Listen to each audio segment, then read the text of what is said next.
First, Newsline with Faraz Shaukat Ali. And very good evening to you and a warm welcome to Newsline Live, broadcasting from the Newsfirst studios in Dawson Street in Colombo. Now then, this evening, the title of our program is Sri Lanka, a fabulous past, a sad future.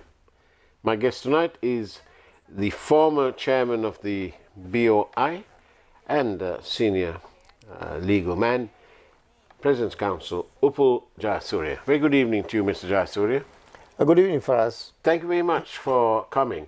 But why is it that some people say, Sri Lanka, fabulous past and a sad future?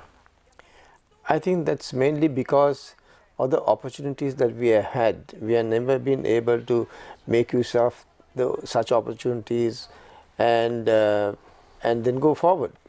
Whereas, if my memory goes back, in 1978, when President Jayawardena started the GCEC, the Greater Colombo Economic Commission, we were the second in the entire region. First was Singapore. To have this... that concept of the free trade zone, which is now the Board of Investment, the BOI. And the Chinese, during the time of Deng Xiaoping, they came, they sent a delegation to Sri Lanka and they studied our system. They started there. The Indians came here and they started, that's in 1982, 1983. And thereafter it was followed by Vietnam, Bangladesh and now Malaysia, everywhere. They have done much better than what we have done. But why? The obvious question is why? Why have we been left behind? I think there again, the political forces in Sri Lanka have been pulling back the forward march of this country from time to time in different directions. And the politicians, the decision makers have also fallen prey to those pressures, including people have been talking about make ape rata, inna rata kona, and make a single about the rata. That kind of stupid references have been brought in by these politicians who are hell-bent in grabbing power from time to time. That's always because they made it in such a way that the race card, as described by one of the brothers Rajapaksa, the race card was always a sure vote catcher. It was not only by Rajapaksas, no, this started during the time of SWRD Bandaranaike. Of course. So Rajapaksas only imitated that. So what happened? What did Bandaranaike do? I no point going into that kind of history because most of the people have not even heard about Bandaranaike now. But he was the starting point. And then came Rajapaksas. Rajapaksas last election, they went and told the people, look, these are country where the Sinhala Buddhists and it should be preserved, as if the opposition was going to eat up the Sinhalese and the Buddhists, which was not the case. They talk about Nagaraja at the Kalani temple, and then they massacred the religion and the community, the Sinhalese community. But the people believed them. This is where the problem is. I don't put the blame only on the politicians. Politicians can be rogues, but the people believe them from time to time. If you are to look at a leader to be elected, you must look at his past. You must look at his past. What did these people do in the past? What have they done for the country? What did they preach? Now take for instance our private sector. In every country, Jayawardena tried to start a medical school in Sri Lanka. He was shot down by the opposition at that time. Then again, Mahinda Rajapaksa started that with the Saitan. Then again, when he changed, or rather he lost power and he went back to the opposition, he set up the other forces like the GMO at that time and the other inter-universities and all that. They walked on the road blocking the implementation of Saitan. Whatever. In other countries, now take USA, UK, Japan, Australia, not only those countries, even third world countries like Bangladesh, Nepal, Malaysia, most of our children are going there to study. Right? We are losing about for a year $5 billion. And who is spending all these monies? The parents, either who they are school teachers or principals or public officers, bank managers who value education. They sell the property of theirs and they send their children overseas because they can't get that education in this country. But whereas when that same education is to be given in Sri Lanka at maybe 20% or 15% of the costs that would have been incurred by them if they had to send the children overseas is deprived from them, and we lose our foreign currency. That's one of the biggest problems. But who are the parties that are willing to change our policies to open up our education system and then have these universities invited to come here to Sri Lanka to start these universities for the children, enabling them to have the education either to become a doctor or engineer or any other profession? It's not happening. As a legal man, I thought I'd ask you this question because it appears to me that the rigidity of precedent seems to have been done away with by the Supreme Court of Sri Lanka, and recently it appears to me certainly that the Supreme Court has moved away from this rigidity of precedent and gone into a different level. I call it uncharted territory. What do you call it? I don't call it uncharted territory because this is a territory that we wanted to, it was needed that we embarked on this territory for some time. This is a territory that has been charted by many other jurisdictions, by many other courts. But fortunately, even at this stage, I'm happy that the Supreme Court of Sri Lanka has made this movement from notional damages moving on to punitive damages. Constitutional damages earlier, now delictual damages. So this is something that was needed by the Supreme Court. I can remember one case that I filed some time back. That was 28 people were killed in Anuradhapura when a bomb was blasted, killing General Janaka Perera and so many other people, Fernando Pulle, Dr. Fernando Pulle, his wives, 28 people, and there was about nearly 100 people were maimed. File FR application for a very flimsy reason. I'm very sad to say this. Flimsy reason as some defect in the affidavit, the entire application was rejected. So from there we have moved down to a situation where not only they are entertained, they are looked at with all seriousness. 7 judges have gone into this matter in comparison with the 3 judges who took up this Janaka Perera's matter, security lapse at that time. They have not paid a cent. Some of them are still suffering. So this is such a welcome move by the Supreme Court. I mean, this will extend now not only to the people who have these are people who have now been made to pay this compensation, the people in the police force and some of the politicians. But this will also, I'm sure, will move now to public officers who are not doing what they should be doing. The same principle here again. Police officers have not done what they should have done. So there are so many instances where public officers, take a Treasury Secretary for instance. There are certain cases that have been filed against the Treasury Secretary because they have not taken the decision or they implemented the decision that have been taken already. So then Supreme Court has to now order, because this is why our investment process is getting delayed. Now because of that, the investors are delayed. They are unable to implement their investments and then move forward. As a result of that, they have suffered so much of loss and damage. There are instances where agreements have not been honoured. The courts have decided that the state should pay compensation as far back as 20 years. What was ordered to be paid as compensation, say in one case I know 175 million was ordered to be paid by the Commercial High Court. This was appealed upon by the Attorney General and it went to the Supreme Court. The appeal was dismissed.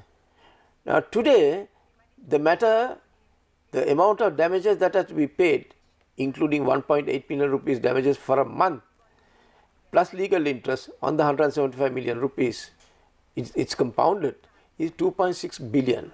2.6 billion with the B? Yes, 2.6 billion. Now who is going to pay for it? The Treasury Secretaries, from time to time, they are all liable to pay this. They have to pay this. They have to pocket out. But these are decisions of the Supreme Court. Where else can you go? If these decisions are not implemented, do you expect people, foreigners to come here, then enter into public-private partnership. Now we say that we are trying to sell part of maybe some shares of Sri Lanka Travel. Much welcome move. Yes, of course, it must be done. Maybe so many other instances. I think it has been now named. It's in public domain. The companies that the government is trying to sell because they are incurring so much losses. Yes, most welcome. But who will take up this? Who will come and then make this investment? Hyatt, Hilton. Who will make this investment to come to agreement with the government? It's not worth the paper is written on. You can burn it and then apply it where you like. It's not worth the paper is written on. We are asking the foreigners to come and then investments come to agreements, PPPs, public-private partnership with the government of Sri Lanka. I think you must be joking. They sign. Yeah. They put the red carpet until you come and sign it. But the day you sign on the dotted line, from the very next day itself, they ask you bribes. Either they are asking you bribes or you always give the answer as no, no, no. And it's only rarely that they get caught. It's only rarely they get caught. Like but now the doors are open. They should be made to be responsible and they should be made to pay for it. So it's actually the people of Sri Lanka must welcome this this move, this new move by the highest authority legally in this country, by the Supreme Court. They are not only welcoming it, they are accepting it with veneration. Except for those who are now made to pay the money, the people of Sri Lanka, they have been watching this situation for a long time. And this is a situation that was welcomed and then expected for a very long time. And now we have it. We can move forward. We have to move forward. This is not only in this country, in our jurisdiction. We may be last to enter into this jurisdiction, but it has been happening many times in India, so many other countries. Those officers who ought to take the decision, who have failed to take the decision, I think there must be a law brought in Sri Lanka to make the failure to make such decisions and then a loss being incurred by either the government or by any other party, private party. That must be made an offence punishable with corruption, on corruption. They must be punished under the bribery and corruption law. That's the only way that they will learn it. Unless you take the stick into your hand and they make the public make them aware, saying that if you don't do what you have to do under the law as you are required to take that decision, then pay for it. And do you think that now is also the most opportune moment to bring in legislation, sustainable and real, well thought out legislation, something on the lines of a Political Donations Act? Of course, it must be brought in. It's there in other countries, but we are not having it yet. But there was some law that was brought in today.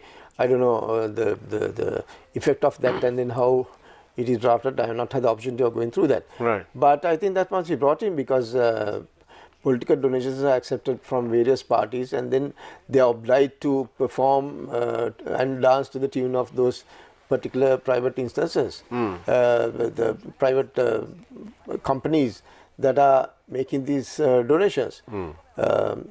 It's a welcome move. I don't know the effect of it, and then I don't know much of the provisions that are contained in that law.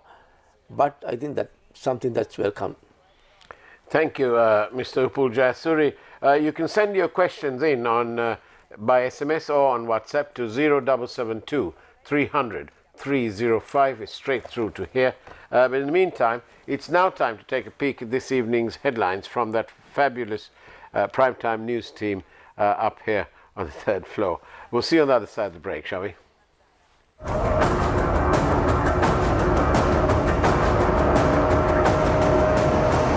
News First, Newsline with Faraz Shaukat Ali. Sri Lanka's election expenditure bill passed by majority vote. Opposition's request not to apply the bill for the upcoming local government election rejected. CID investigation underway after 2 election commission officials received threats. JVP and Frontline Socialist Party to counter government efforts to crack down on protests and to delay elections. Indian External Affairs Minister in Sri Lanka on an official visit. US warship in Colombo for military exercise. poetess of Sinhala cinema, Dr. Sumitra Piris, passes away.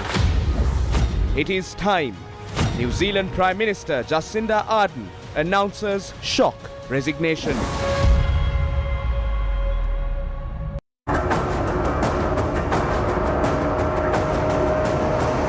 Newsfirst, Newsline with Faraz Shaukat Ali. And welcome back to Newsline Live. I'm in conversation with Mr. Upul Jayasuriya, former chairman of the BOI and also President's Council. Mr. Jayasuriya, let's move on to elections. How legally unfair is it to try and sort of delay the elections that are due? I don't think that's a question at this moment of time, because there was an attempt that was made by, said to be by the Cabinet of Ministers through the Secretary of Public Administration, which was conveyed to the Election Commission, or rather which was conveyed to all the returning officers and assistant returning officers. The returning officers are also the divisional secretaries, not to accept the deposits. Few hours later, I think we also had a press conference in connection with that. Few hours later, the same secretary withdrew that letter. Now, withdrawing the letter doesn't mean very much, because the decision is supposed to have been made by the Cabinet of Ministers. So unless the Cabinet of Ministers reverse that decision, he can send another letter tomorrow. Yeah. He can, or the Cabinet of Ministers also can take another decision to thwart the election process in a different way. Yeah. So the election, it has been now held by so many judgments. Even the exercise of the vote at a local government election is the exercise of your franchise. Because there was a doubt earlier whether the local government elections exercising the vote is exercise of the franchise. So now it is held to be the same. Right. So now the excuse that have been given by various quarters that are connected with the ruling party is that we have no money. Right. So take for instance that what was due was not the local elections, but say what was due was the general election. Say what was due was the presidential election as required under the constitution. Are you going to say that, sorry, we have no money, so therefore the same parliament should go on? I mean, come on, that is totally unacceptable. And what about the same local authorities that have been running for the last so many months and now years? Yeah. Are you going, I mean, we know how many times, in how many instances most of these people, either they have been taken into custody for accepting bribes and they are playing merry devil. They are playing merry devil. So, are they going to be allowed to continue? So, shouldn't the people be given the right choice to exercise their choice at the right time in electing a council of their choice? Surely, you can't thwart that election process. That's totally in violation of the democratic rights of the people. And you firmly believe that as a result of all these matters, that these elections will be held more or less on time? I cannot say that with certainty. Yeah. Because if the Cabinet of Ministers has taken that extreme step of directing the divisional secretaries not to accept which is something unprecedented. They might take another decision tomorrow, withdrawing the staff from the Election Commissioner's department, or transfer them out, or they might take another step of withdrawing police security. So this kind of situation is unheard of. But I think an application will also be filed in the Supreme Court. Now that there is a likelihood, every likelihood that there is a attempt to scuttle the election process. So preventing such action being taken, we have to seek the help of the Supreme Court. And do you think that when you look at it, what do you say about the young people who came and started protesting? Let's call it Aragalaya. Yes. Do you think that the Aragalaya made the necessary, it stimulated the change. And do you think that it has now failed, or is it now gaining ground? Aragalya has not failed at all. I think it is the Aragalya that brought a new president. It is the Aragalya that made the past president to flee out of the country. It is the Aragalya that made the new president to confine the cabinet to at least 15. Now it has gone up by another, it's going to go up by another 1 or 2 or I don't know how many. So these young men who face in front of it. And women. And women. And women. Indeed. When I say young people, yes. The young people, that's Young it. The people. people's. It's a people's struggle. Yeah. But it was the young people who gave the leadership to that. And they would have been supported by many other political parties also. More than that, it is because of the leadership that they gave that at least there are no queues for fuel. They came out with a QR code and all that, and then, but there are so many other things to change. Now take for instance the Gotabaya Rajapaksa regime. First thing that they did, even I think within the first 1 month, they brought in a tax cut. Yeah. We lost the tax revenue by 25%. 25% of the government revenue was lost by this tax cut that was given. And that was calculated to be, it was accepted by the central bank, that it was said to be 681 billion. 681 billion. Because no one's being held responsible for this. Is yet to be made responsible because there is a court case pending in which the Honorable Supreme Court, a 5-judge bench, has given so many stay orders, and the Auditor General is to file his report on the quantifying the losses that we have suffered on 3 different items. Firstly, by pegging the dollar at 203, and secondly by the payment of 500 million ISB, and thirdly by the delay in going to the IMF. And so the Auditor General is given a further extended time till March. So it's yet to be decided. We are hopeful. So the construction industry has totally failed today. Yeah. There are more than 1 million people, direct and indirect employment, who were employed in the construction industry. They are without a job. I don't want to name the company. The one big company in the construction industry that has 10,000 employees now has only 100. 100. You can see the impact. There are there are masons, the carpenters. They are begging on the road. I met some of them. They are begging on the road. That is on one side. The other side, now they belatedly they have brought in the taxes. Taxing is not the only option that we have in increasing the government revenue. With the taxes, there is a 36% tax, plus there is a national,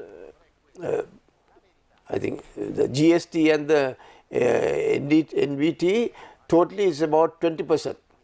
So from that is an indirect tax. Whatever the items that you buy from the market will go up in price by so much, but it is not that amount, it has gone up much higher than that.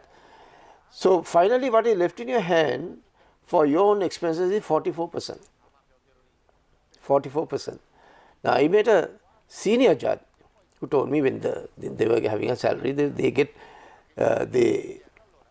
ready with their budget according to the salary they get. Yeah. Now the new tax cut has been imposed. He is getting a cut on his salary close to 200,000 rupees. Now he has also obtained a loan. Now when he pays the installment on the loan, he has only taken away home salary of 27,000 rupees. Now is this right? 27,000 rupees. To maintain the dignity and also the independence of the judiciary, we must make the judges independent in the economy. In the truest sense of the word. In the truest sense of the word. I have been advocating that at least the senior judges of the Supreme Court and the Court of Appeal, even after retirement, at 65 years of age or 62 years of age, they must be paid the same emoluments until they die. We have only about 25-30 judges, but they should not be given any other appointments so that they will not be expecting such appointments from the government in power. so they can be truly independent. They should be given the vehicle, the allowances, the salary and everything. I mean, for a year, how many judges are retiring from the Supreme Court and the Court of Appeal? Maybe 2 or 3. Why can't they be provided with that? We are saying from now on, for the future, we have to look at these things and then redress. Now, thank you very much for your several questions, but this one I really must take, Upul. Why should we celebrate Independence Day when the real independence is when the country is free from the clutches of corrupt politicians? Yes, I think the answer is included in the question itself. Indeed. I would very much agree with the statement that is incorporated in the question. In any event, this is not the time to spend at least even 200 million. As they say, it's only 200 million that's costing. I think 200 million must be spent only on erecting the tents and then the fuel. I don't think fuel, the jets that will be there, the air displays and all that is all calculated into it. So they may have put these expenditure under different headings. Right? So we can't put a false facade. The world knows, every country knows that we are beggars. We are beggars and we are the worst of all. Right? In this situation, if you are trying to say, no, we are much better than what we were and these are Independence Day, we celebrate with all the pomp and pageantry as we did before, this is not going to take us anywhere. The world, the donor agencies and the countries to whom we are going for restructuring and all that, they will make a note of these things. They say, you have money for all these things. Then if you have money for all these things, why don't you pay our debts? So this is not going to help us at all. That's my personal view. And what should the people of Sri Lanka be looking at, even at the local elections, before they cast that all-important vote? They should be looking at their past. Whether these are people who have robbed, whether these are people who have killed people, whether these are people who have committed criminal activities. There can't be any excuses. There can't be any excuses if you have committed criminal activities, setting fire to buses or government officers. There are no excuses. And what's the difference between a person who set fire to a government office or killed people, innocent people, priests and others? And there are people now in the parliament right now. There is a person who was accused of asking for blackmailing and then asking for a bribe of some 30-40 million rupees. After 52 days of trial, he was convicted and given a suspended sentence. Surely, I expected the Honorable Attorney General to appeal. It didn't happen. The Attorney General is very, very sensitive to these issues, but I don't know why it happened this way. That should have been appealed, and his place is the jail, not Parliament. We've just got 2 minutes more. We heard that the New Zealand Prime Minister has resigned. We have leaders, both the Prime Minister and the President, who should be in home for elders. Why can't they get out? As I think Lady Arden has said, the true leader is a person when he knows when to go home, when to retire. And that's, in the truest sense, that's a very valuable statement that she has made. I think very sad that in Sri Lanka, you're right, the people, when they come to Parliament, they want to stay there in Parliament for 50 years. Just imagine, aren't there other people? 50 years. But every time they come to power, they say that we are going to resurrect the country and they do good for the country. What have they done in the past? What have they done in the past? So that means every election when they are seeking to be elected again, they are admitting, sorry, we couldn't do it last time, but we want to do it again. Then they get elected, do nothing, then they seek election again. This is a process that goes on and on. Thank you, Mr. Upul Jayasuriya. Before I leave, I suppose I should be saying that, don't you think that the people of Sri Lanka, the peoples of Sri Lanka, don't you think that they should be inspired to greater faith and hope, led by that wonderful Supreme Court of Sri Lanka? Of course. Thank you very much. That's the way it was on Newsline Live. Take care, have a great evening as much as you can, and as always, God bless you all.